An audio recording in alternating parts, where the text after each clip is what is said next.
Is it merely the political control by one country on another, or does it indicate a process of economic subordination of one country to another?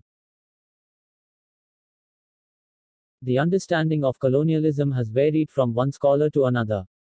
In this section, we will introduce you to various viewpoints on colonialism as well as other related aspects.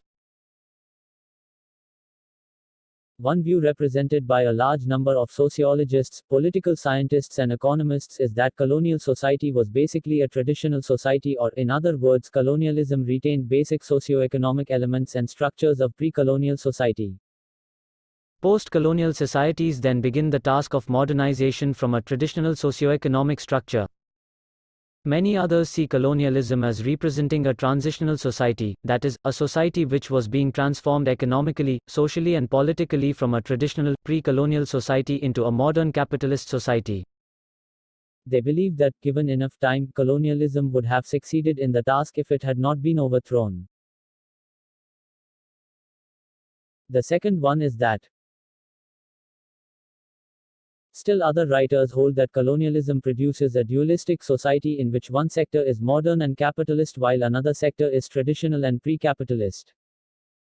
The two sectors exist side by side without either being strong enough to overwhelm or overthrow the other. Some writers have followed a more radical version of the dualistic model. According to them, colonialism begins the task of modernization but fails to complete it, giving up the effort halfway. This leads to arrested growth of the colonial economy and society. Thus, the semi-feudal features of agriculture are seen as remnants of the pre-colonial period. Colonialism is accused of preserving these semi-feudal features, or, at least, of failing to uproot them. The third thing is, many writers see colonialism as nothing more than political domination or foreign political rule.